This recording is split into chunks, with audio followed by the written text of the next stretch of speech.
ये हमारा इस सीरीज़ का शायद आखिरी सेशन हो। I mean not in the humanities series as a whole.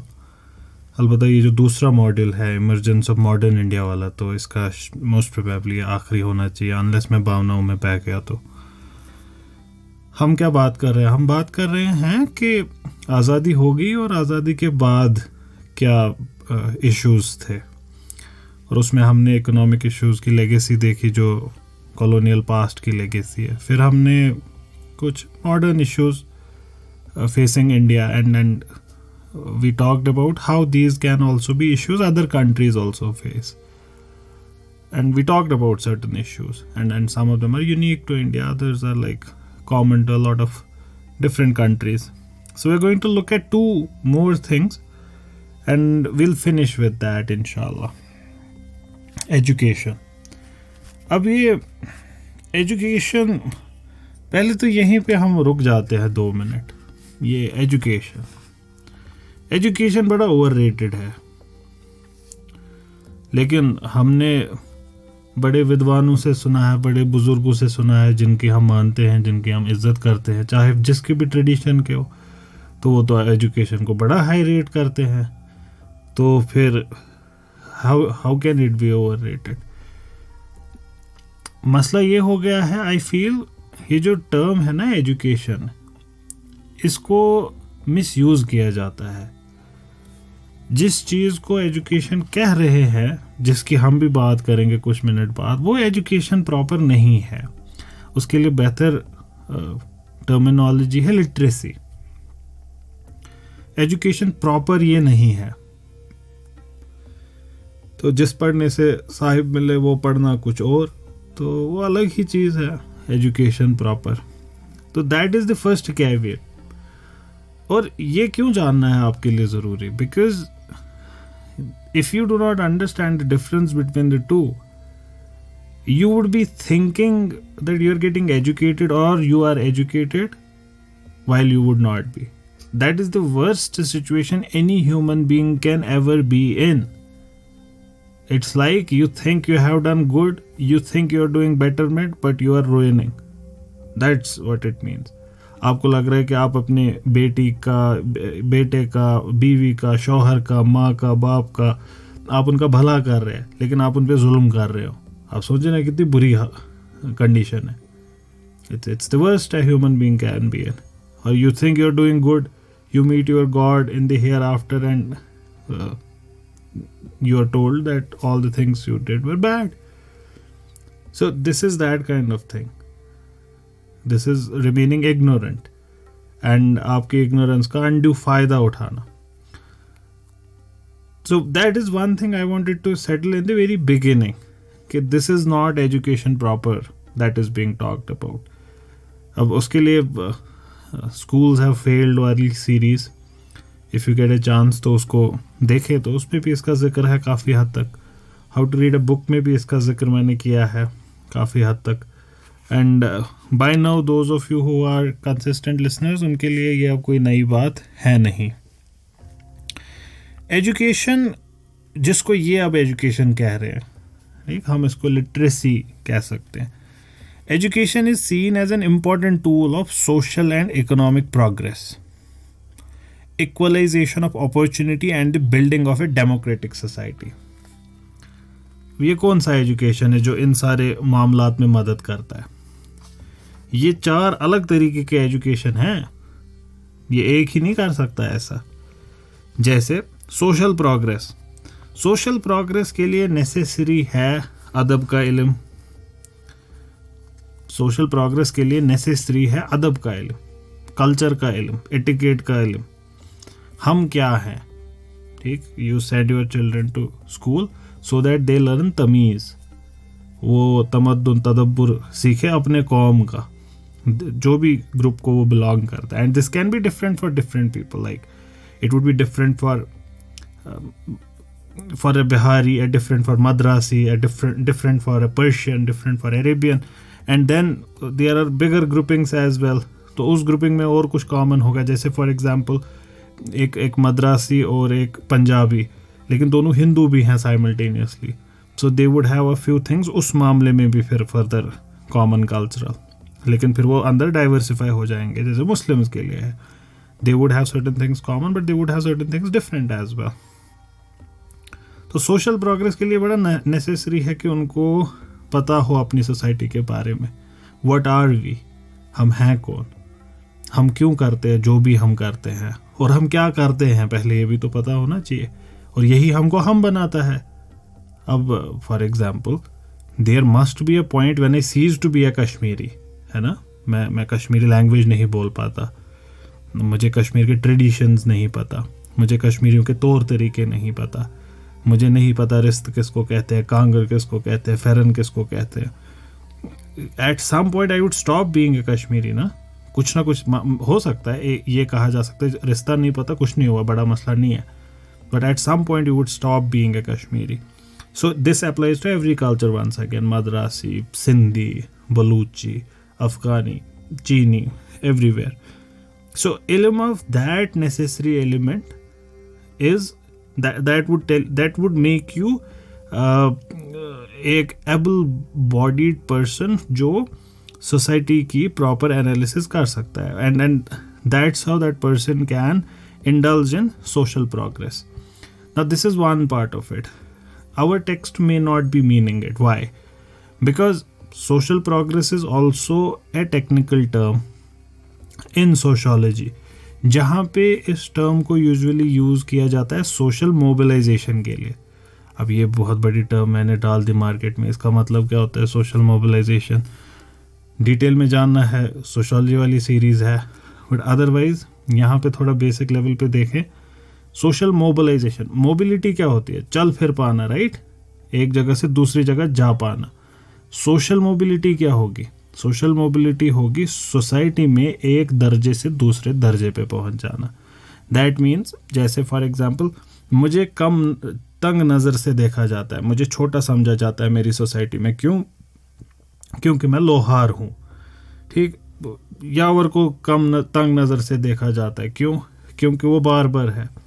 Anees को किसी अच्छी नज़र से देखा जाता है. क्यों? क्योंकि वो डॉक्टर है, ठीक. ऐसे ही सैक्रोसैंक्ट को अच्छी नज़र से देखा जाता है. क्यों? बिकॉज ही इज़ ए जज. ऐसे हो सकता है, सबके साथ ऐसा हो सकता है. अब सोशल मोबिलिटी का मतलब हुआ कि मेरे साथ जो ये क्लास एसोसिएटेड है, मैं इससे आगे की क्लास में जा सकता हूँ क्या? अब अगर ये रिजिड है कि जाओ कर लो, जो भी कर लो, नहीं करेंगे, ठीक, दैट मीन्स बिल्कुल सोशल मोबिलिटी नहीं है. जैसे हिंदुस्तान में काफ़ी वक्त तक कास्ट रहा है ऐसा स्ट्रक्चर जिसमें मोबिलिटी नहीं थी. अब ये क्या कह रहे हैं? Education is seen as an important tool of social progress. That means mobility towards a higher level. That would be progress. Progress is from worse to better, तो from a lower class to an upper class.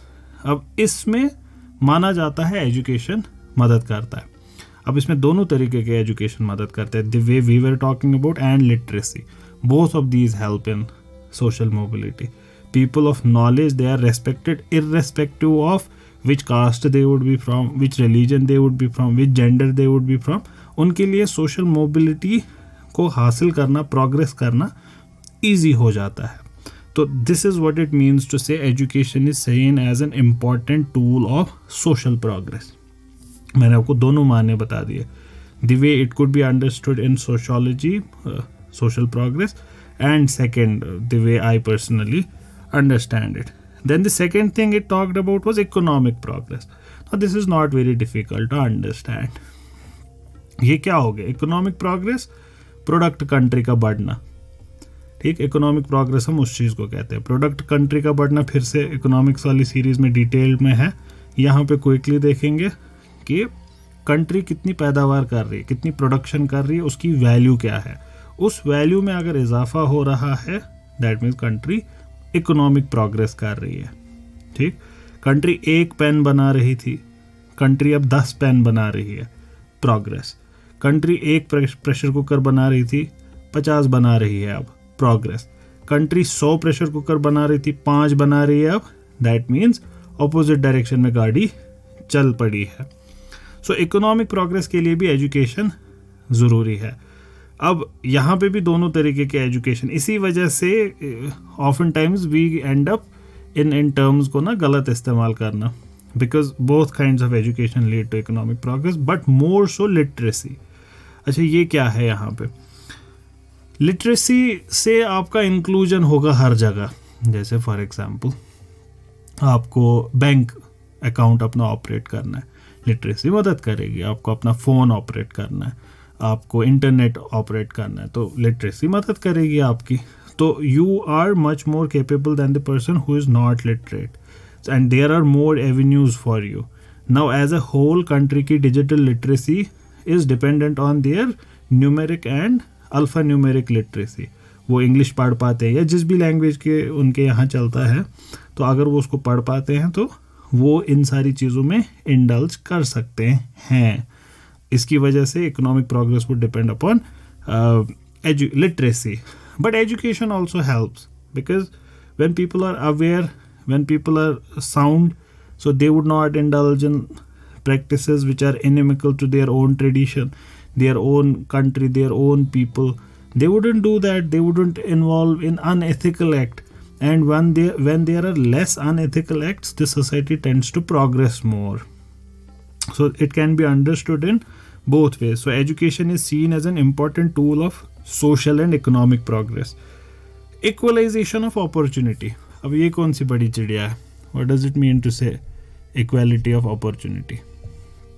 ये इसका मतलब वही है जो ये word कह रहे हैं, अपॉर्चुनिटी को इक्वलाइज करना। इसका मतलब क्या हुआ? लेकिन अगर आप रिसेंट ज़माने में जो बहसें हो रही हैं ना, सोशल जस्टिस की बहसें, उसमें ये इक्वालिटी ही सेंटर में है। So there are two kinds of equalities. Once again, detail में जानना है so social and political philosophy वाली सीरीज। यहाँ पे क्विकली वो क्या है कि we are arguing for equality, कि इक्वालिटी करनी है हमको हासिल। लेकिन what does it mean to say equality? अब 6 फुट का इंसान और 4 फीट का इंसान इक्वल थोड़ी हो सकता है कि उसके 2 फीट काट दो, ऐसा नहीं हो सकता। So we have to define what we mean by equality. So when we talk about equality as such, we talk about two kinds of equality. One is equality of opportunity, another is equality of outcome.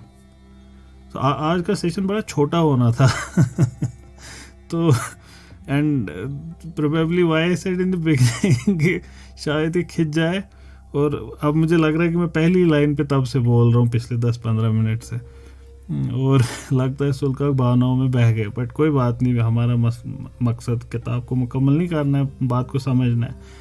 तो equality is of 2 types. There are more types but we can talk about it from 2 point of views. Equality of opportunity, equality of outcome. इसको एक मिसाल से समझते हैं, definitions में बाद में जाएंगे फिर कभी, मिसाल से इसको समझते हैं एग्जैक्टली ये होता क्या। क्रिकेट टीम बना रहे हैं आप, ठीक, मान लीजिए एक हाइपोथेटिकल कंट्री, हाइपोथेटिकल क्यों ले, हिंदुस्तान, ठीक, हिंदुस्तान का मिसाल लेते हैं। हिंदुस्तान एक क्रिकेट टीम बनाना चाह रहा है, ठीक। क्या बोला इन्होंने बोला सब लोग अप्लाई कर सकते हैं, आपका टेस्ट लिया जाएगा, आप नेट्स में आए, बैटिंग कराई जाएगी, बॉलिंग कराई जाएगी, और फिर वहाँ से शॉर्ट लिस्ट होंगे 30 लोग। उन 30 का 1 महीने कैंप चलेगा, वहाँ से शॉर्ट लिस्ट होंगे 16। उन 16 का फिर कुछ और भी उनका रिटन टेस्ट लिया जाएगा, उसमें से 11 प्लेइंग 11 होंगे। तो कश्मीर से किसी ने अप्लाई किया, जम्मू से किसी ने अप्लाई किया, लद्दाख से किसी ने अप्लाई किया, हिमाचल से, पंजाब से, यूपी से, नॉर्थ ईस्ट से, तमिलनाडु से, केरल से, ठीक। एक मोहतरमा है हैदराबाद की, उन्होंने भी किया। एक सांवले रंग के हैं, उन्होंने किया। एक गोरे रंग के हैं, उन्होंने किया। एक करली बाल वाले ने किया। एक 16 साल के बच्चे ने किया। एक 80 साल की बूढ़ी औरत ने किया। एक डॉक्टर ने अप्लाई किया। एक टीचर ने अप्लाई किया। एक कॉबलर ने अप्लाई किया। 4 ड्राइवर ने अप्लाई किया। 2 सोल्जर्स ने अप्लाई किया, ठीक। Why were they able to do so? Because there was equality of opportunity for everyone, कि कोई भी आके अप्लाई कर सकता है, किसी के लिए कोई बारिंग नहीं है। वुमेन अप्लाई कर सकती है, मैन अप्लाई कर सकते हैं, बच्चे अप्लाई कर सकते हैं, बूढ़े भी अप्लाई कर सकते हैं। This is called equality of opportunity, कि अपॉर्चुनिटी सबके पास है। What is equality of outcome now. अब इसी मिसाल को कंटिन्यू करते हैं। तो अब हमने पहला दिन डे 1 हमने रखा कि हम बॉलिंग का आज लेंगे। तो मैनेजमेंट ने डिसाइड किया है वी नीड 5 फास्ट बॉलर्स। तो मैनेजमेंट ने ये डिसाइड किया, अब नीचे जो इसको एग्जीक्यूट करने वाले हैं वो कह रहे हैं कि 5 फास्ट बॉलर के लिए हमको 10 करने पड़ेंगे 30 में select, so that our team finally has 5 fast bowlers. तो ठीक है, ओके, 10 फास्ट बॉलर्स चूज करने। अभी डिसाइड कर रहे हैं क्या करें। तो जो हेड कोच है उन्होंने बोला कि पहले तो जिसकी भी स्पीड 130 से कम है उसको बाहर कर दो, लेट्स ओनली टेक 130 से ज़्यादा। ठीक, तो ये हज़रत कश्मीर से आए थे, इन्होंने बॉल की 160 किलोमीटर शॉर्ट लिस्टेड। ये पहला शॉर्ट लिस्टिंग चल रहा है, अभी ये 30s में नहीं आ रहे, फर्स्ट शॉर्ट लिस्टिंग। ये हैदराबाद वाली मोहतरमा, she was not able to cross 130, तो वो घर बैठ गई। ये तमिलनाडु के हज़रत, इन्होंने किया नॉट एबल टू क्रॉस 130, बैठिए घर।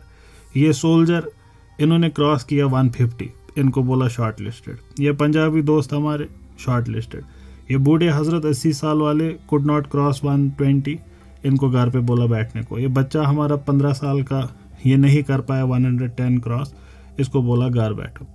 ऐसे करते करते हमने अपने 100 बॉलर्स शॉर्ट लिस्ट किए। ये 100 बॉलर में से बस 4 औरतें हैं और 96 ऑफ देम आर मैन।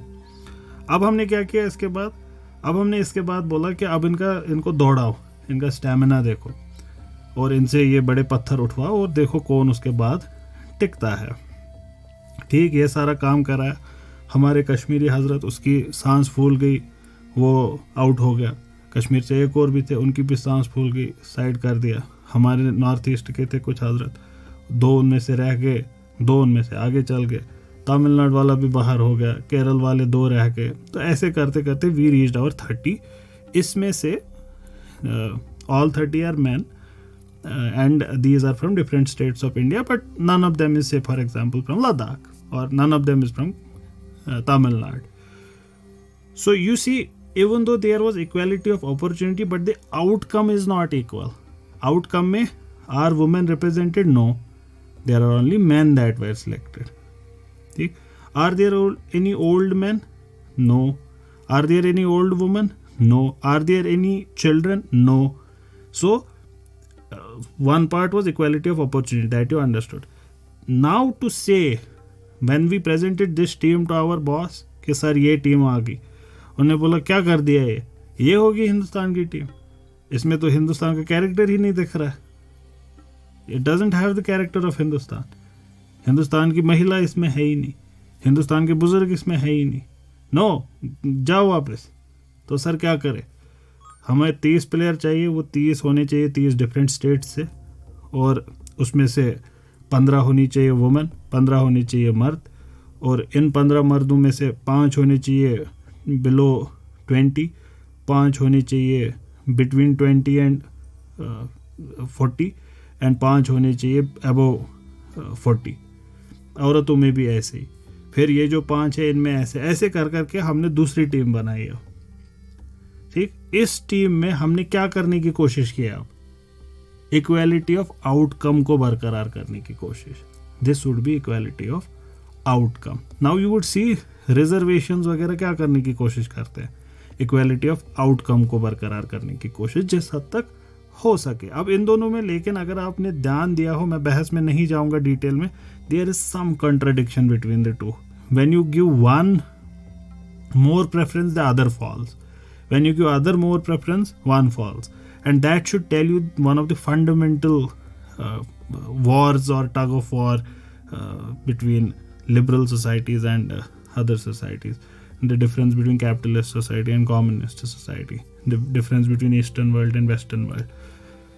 तो ये एक है। तो हमारा जो टेक्स्ट है वो क्या कह रहा है, एजुकेशन इक्वलाइजेशन ऑफ अपॉर्चुनिटी में मदद करता है। ये कैसे करेगा, ये ऐसे करेगा क्योंकि जब जो एजुकेटेड होता है वो अप्लाई कर सकता है इंजीनियर पोस्ट के लिए, तो आप अनपढ़ रह गए तो आप वो अपॉर्चुनिटी को अवेल नहीं कर सकते। तो इस अपॉर्चुनिटी को अवेल करने के लिए, इक्वलाइज करने के लिए, आप भी अगर पढ़े लिखे होते तो दोनों के लिए वो अपॉर्चुनिटी ओपन होती। ठीक, तो education equalizes matters for everyone because it opens up avenues, capabilities for people.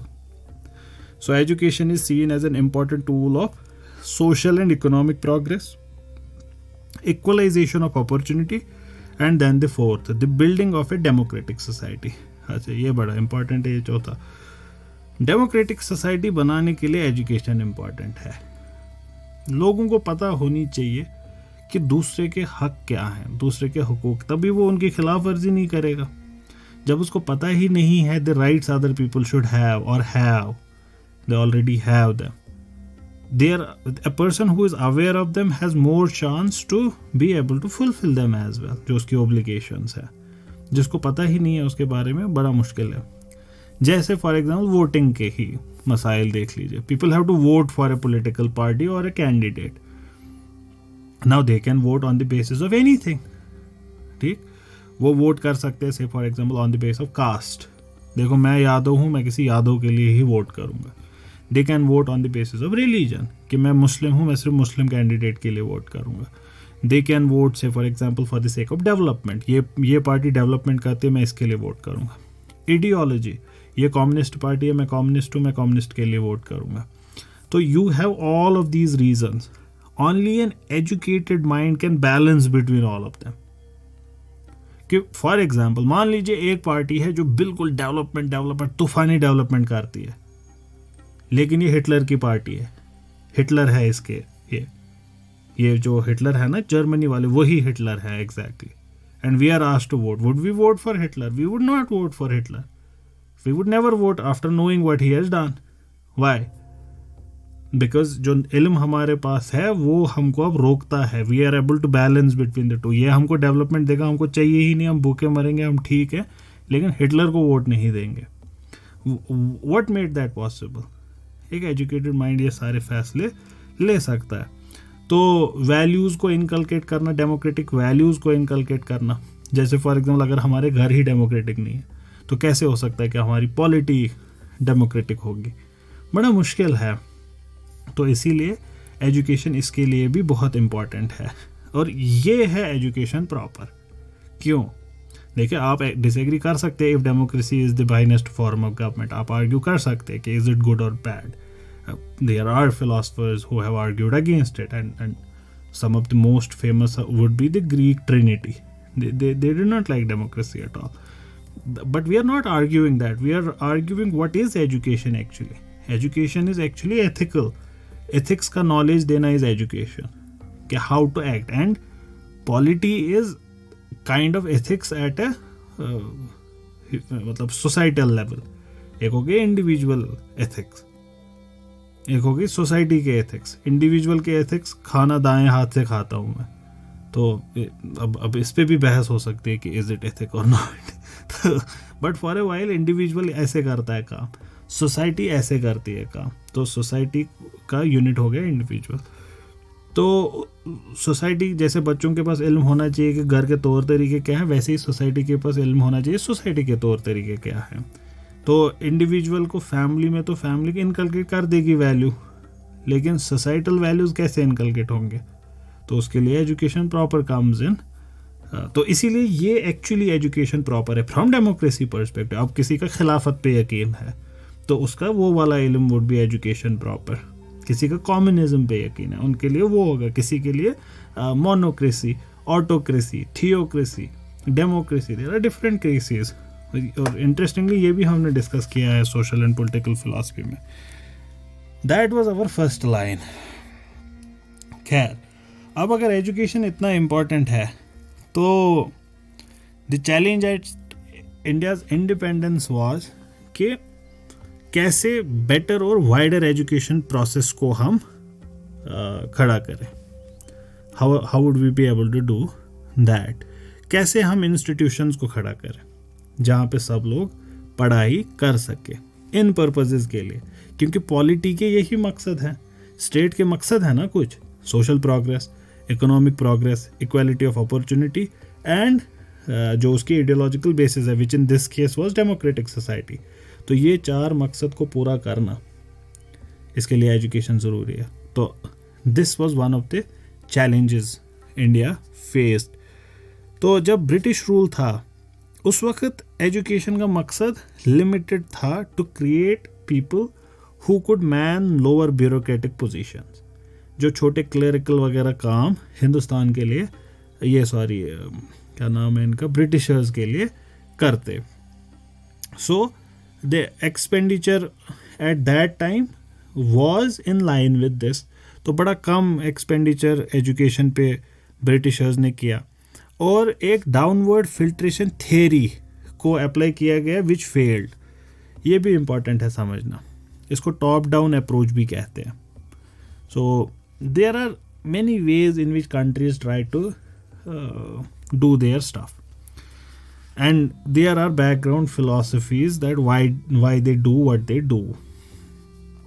तो फॉर एग्जाम्पल हिंदुस्तान को जब on the eve of green revolution, तो क्या करना था, अब क्या करना है कि हमको अच्छे कैनाल सिस्टम बनाना है, इरिगेशन सिस्टम बनाना है, हाई यील्डिंग वैरायटी के सीड्स देने हैं। ठीक है, दे देंगे, लेकिन सर पैसा ही नहीं है, तो क्या करें, अब करना भी ज़रूरी है। कितना पैसा है सर? इतना पैसा है कि कम को दे सके। अब जब ऐसा हाल होगा कि कम पैसा है, सबको नहीं दे सकते, अब हमको चूज़ करना पड़ेगा ना किसको देंगे। तो इस वाले एग्जाम्पल में जो at the helm of affair थे उस वक्त हिंदुस्तान में, उन्होंने आर्ग्यू किया कि let's concentrate on certain regions which are already developed comparatively. तो वहाँ डेवलपमेंट है, वहाँ पे हम और इन्वेस्ट करेंगे, वो और डेवलप करेंगे और उनकी डेवलपमेंट से एक चेन रिएक्शन होगा and it would filter down to other groups as well. ठीक, ये आर्ग्यूमेंट था। Now this is top down approach. एक और मिसाल दी जा सकती है, हिंदुस्तान में एक प्लानिंग कमीशन हुआ करता था, अगर आप लोग को ध्यान हो, that has been replaced by Niti Aayog. Planning commission क्या करता था, वो थिंक टैंक थी नेशनल लेवल पे जो डिसाइड करती थी कि हिंदुस्तान क्या डायरेक्शन लेगा डेवलपमेंट के मामले में। So they used to come up with something called 5-year plans, first 5-year plan, second 5-year plan, plan holidays etcetera, ऐसे चलता था। आपने सुना होगा Mahalanobis plan, Gadgil plan etcetera.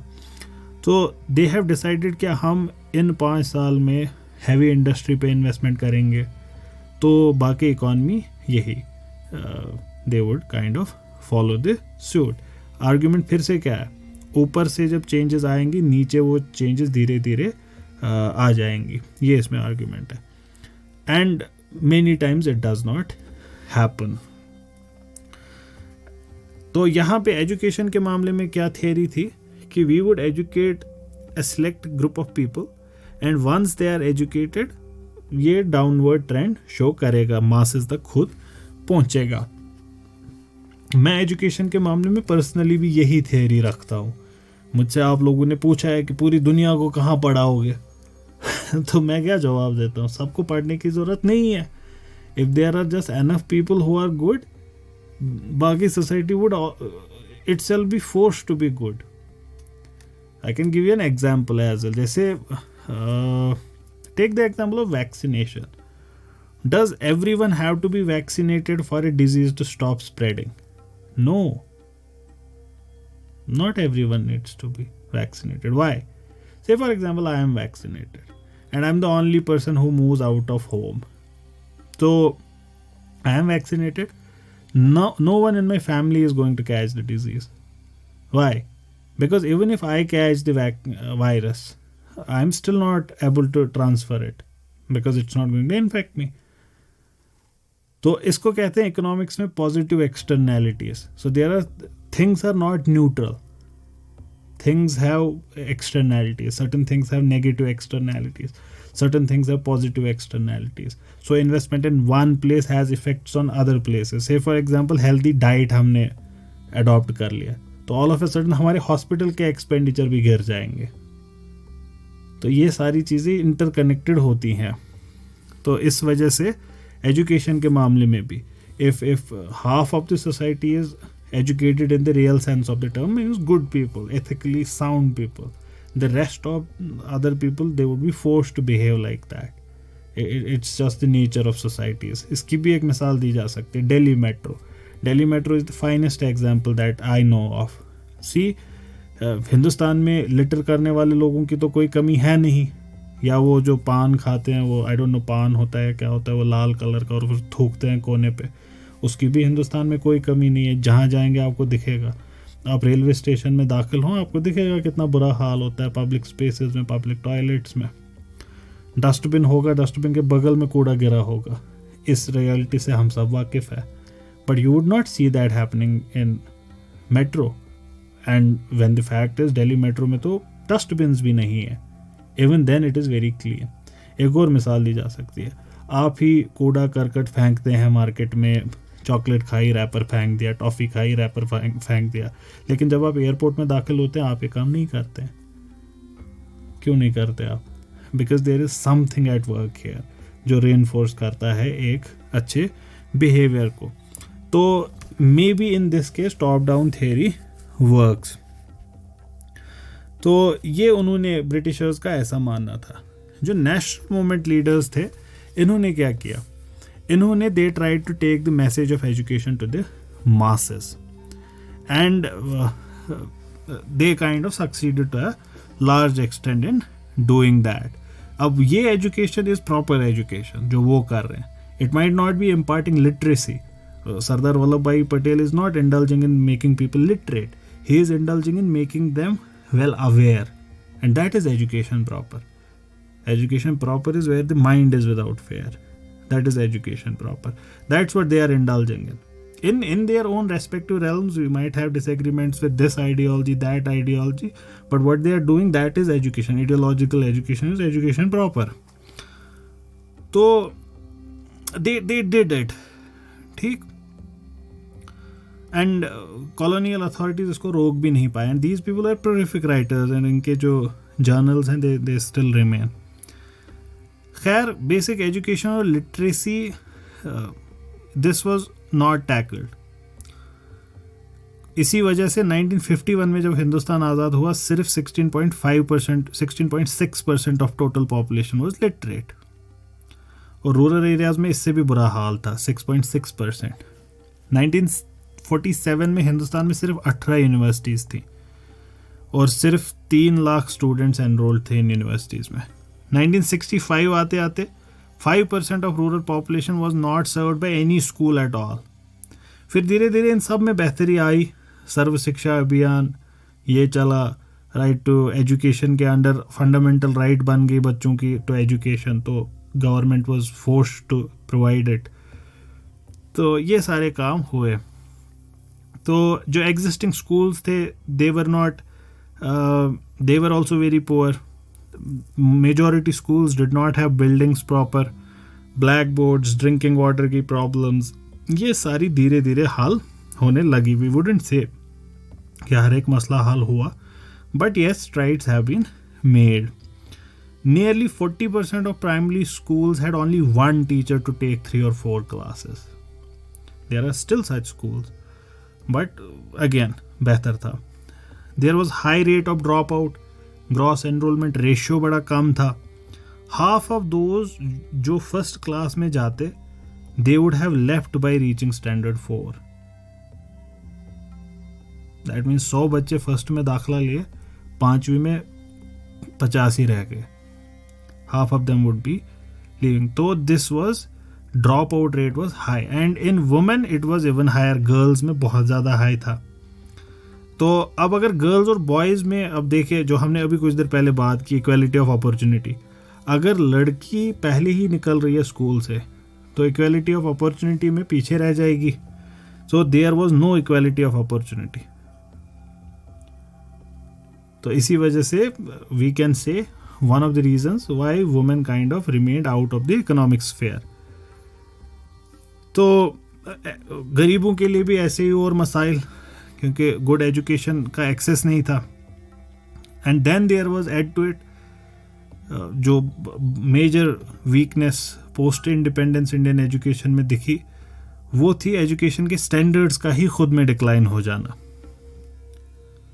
And despite the recognition of this problem के एजुकेशन का standard खुद में डाउन हो रहा है, टेक्नोलॉजी सेक्टर को छोड़ के बाकी सारे सिस्टम में कोई मेजर चेंजेस नहीं आ पाई. They remained untouched, unreformed, and because of which quality of education outside technology sector continued to fall, and this is true for most of the second and third world.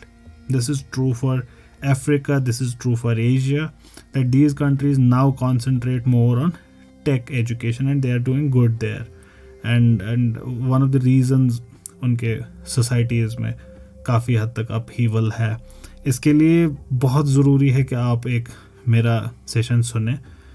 I would recommend that कि इस session को सुनने के बाद वो सुने. उसका नाम है आवर बैड एकेडमिक चॉइसेस. तो वो बहुत आपका जहन खोलेगा कि ये प्रॉब्लम असली में कितनी नुआंस्ड प्रॉब्लम है, व्हाट्स एक्चुअली हैपनिंग, और क्यों इम्पॉर्टेंट है कि people think about it. Amartya Sen इस एजुकेशन के स्टैंडर्ड के गिरने के बारे में कहते हैं, there is one field in which India clearly has done worse than even the average of poorest countries in the world. That is elementary education. The rate of adult literacy in India has reached only about 50%. ये उस time पे लिख रहे हैं, which is low compared to China's 78.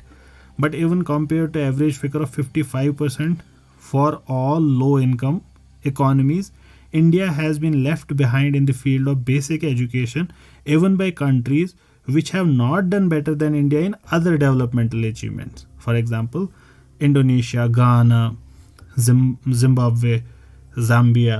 So this is kind of a summation of what went wrong in education sector. But then things changed later, we know that, right? हमको उसका तो इल्म है ही. I think ये enough है education का. आपको जो मैंने ओवरव्यू दिया काफ़ी डिटेल दिया, लेकिन इस पे और बहुत ज़्यादा डिटेल में बात हो सकती है और हम इंशाल्लाह उसको करेंगे भी एल्सवेयर. बट ये भी इंट्रोडक्टरी सीरीज़ चल रही है, तो this is only to give you those cognitive structures, how to look at different things. Then there is the challenge of developing democratic institution. ये हर नेशन के सामने अपने किस्म का होगा. जैसे फॉर एग्जांपल कम्युनिस्ट स्टेट के पास कम्युनिस्ट इंस्टीट्यूशंस को अराइज करना. से for example when caliphate emerged for the first time in Arabia some 1400 years ago, so they would have to develop their institutions, right? कि टैक्स कैसे collect करेंगे, law कैसे बनाएंगे, justice कैसे डिलीवर करेंगे. तो ऐसे ही जब भी कोई नई state comes into formation, it has the challenge of making its institutions.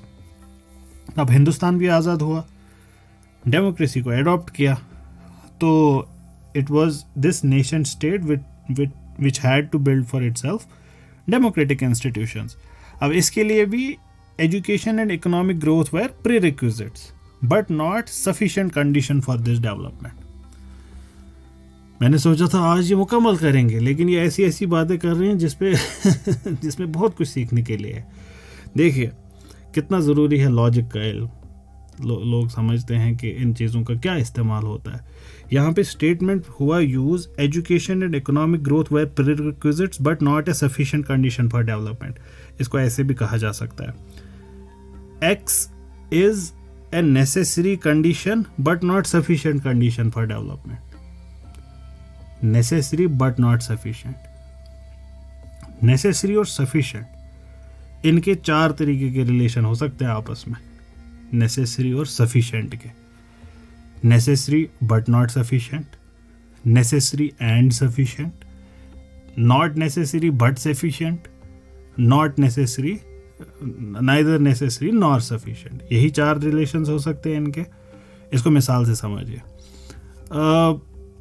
हम किसी कंडीशन को नेसेसरी कहेंगे जब वो ज़रूरी है किसी और चीज़ के होने के लिए, लेकिन वो बट नॉट सफिशिएंट का मतलब हुआ लेकिन अगर वो हो उससे ज़रूरी नहीं कि हमारा रिजल्ट भी आए. मिसाल से समझिए, मान लीजिए आपके पास इनविटेशन है, मैरिज का इनविटेशन मैंने भेजा है आपको, आप आ सकते हैं, ठीक. तो बड़ा लेकिन सिक्योरिटी है, सबको जो इनविटेशन भेजा गया है वो प्रेजेंट करना ज़रूरी है. उस पर आपका नाम होगा और उसको वहीं पे ऑथेंटिकेट किया जाएगा. आप हजरत आ गए, आपके पास एक कार्ड है.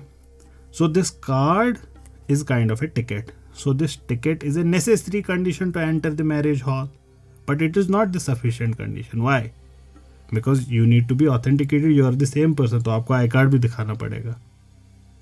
वैसे ही I card is a necessary condition but not sufficient. आपको टिकट भी दिखानी पड़ेगी. आप तो आई कार्ड तो सबके पास है, वो आएंगे देखे मेरा आई कार्ड, तो उसको एंट्री देंगे क्या? नहीं देंगे. सो ये हो गया नेसेसरी बट नॉट सफिशिएंट. मैं आपको बड़ी रूडिमेंट्री मिसाल बट करेक्ट मिसालें दे रहा हूँ. इन सारी चीज़ों का फ़लसफ़े में बहुत बड़ा रोल है और बहुत सारे लोग मिस्टेक कर देते हैं आम आर्ग्यूमेंट्स में when they are not able to understand necessary और सफिशिएंट का डिफरेंस. सो दूसरा एग्जांपल हुआ नेसेसरी एंड सफिशिएंट. इसमें क्या हुआ कि कोई चीज़ है, कोई कंडीशन को मीट करना नेसेसरी है और अगर वो मीट हो गई तो वो कंडीशन सफिशिएंट है और कुछ नहीं चाहिए. जैसे फॉर एग्जांपल मैमल होने के लिए नेसेसरी है ह्यूमन होना. Sorry, being human is necessary for being a mammal. ठीक, और ये एक सफिशिएंट कंडीशन भी है. नेसेसरी तो नहीं है, you can be a non human, so this is not a correct example. What example can be given for necessary and sufficient? हाँ, हम ये आर्ग्यू कर सकते हैं कि ह्यूमन होना नेसेसरी कंडीशन है ह्यूमन राइट्स को अवेल करने के लिए, और ये सफिशिएंट कंडीशन भी है.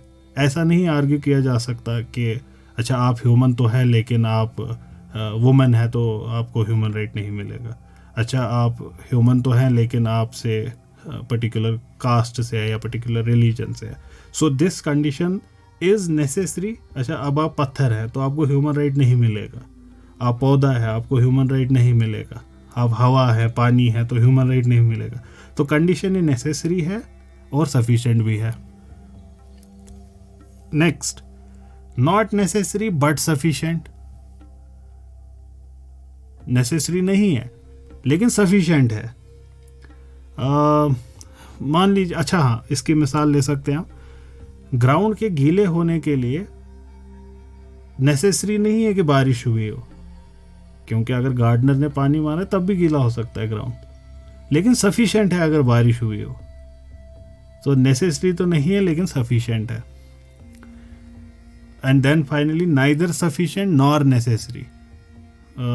जैसे फॉर एग्जांपल आपने रेड टी शर्ट पहनी और अब आप चेस खेलने लगे, तो रेड टी शर्ट्स की वजह से आप गेम जीतेंगे. ये ना इसके लिए नेसेसरी कंडीशन है ना सफिशिएंट कंडीशन है. ये नहीं है कि आपने रेड टी शर्ट पहनी तो आप जीतेंगे ही जीतेंगे, हार भी सकते हैं. ना ही ये सफिशिएंट कंडीशन है, ऐसा हो भी सकता है रेड पहन के आप जीत भी सकते हैं. So neither necessary not sufficient. यहाँ पे हमने लगे हाथ करके इसकी बात कर ली. इसका बड़ा फ़ायदा आएगा आपको ज़िंदगी में आगे. तो एजुकेशन और इकोनॉमिक ग्रोथ नेसेसरी तो हैं लेकिन सफिशिएंट कंडीशन नहीं है डेवलपमेंट के. यहाँ एक और मसला आ गया. तब क्या मसला आ गया, आपने ध्यान दिया? इन्होंने क्या बोला, economic growth is necessary for development. हम तो आज तक समझ आ रहे थे असल में दोनों एक हैं. हम यही तो समझ रहे ना आज तक. इकोनॉमिक ग्रोथ को अक्सर सिनोनिमसली यूज़ किया जाता है विद डेवलपमेंट. किया जाता है ना, जीडीपी ग्रोथ को कोट किया जाता है. But there is qualitative difference between the two. ये वही है लिटरेसी और एजुकेशन का डिफरेंस.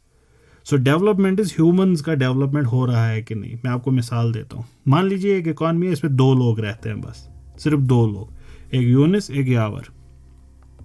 ठीक, तो ये दोनों मिलाकर कमाते हैं 1 लाख रुपए. अगले साल ये कमा रहे हैं 2 लाख रुपए. ठीक, तो इस हाइपोथेटिकल इकॉनमी में ग्रोथ तो हो रहा है. पहले 1 लाख की कमाई हो रही थी, अब 2 लाख की हो रही है. लेकिन जब हम इसकी डिटेल में जाते हैं तो हम देखते हैं ये यावर और यूनिस में से यूनिस और यावर दोनों कमा रहे थे 50 और 50. अब क्या हो रहा है, Eunice is still at 50 but Yawar has gone on to 150. ठीक, तो ये डेवलपमेंट ग्रोथ हुआ, ये ग्रोथ बेनिफिशियल है किसकी डेवलपमेंट के लिए? सिर्फ यावर की डेवलपमेंट के लिए, because Yawar would be able to avail the opportunities which have been opened by this greater income. So development has not taken place for Yunus. This is just one example. Many more examples can be given.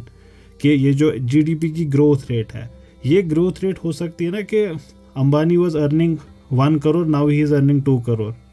So that doesn't mean highways are being built, people are getting healthier, education is happening just because one person got rich.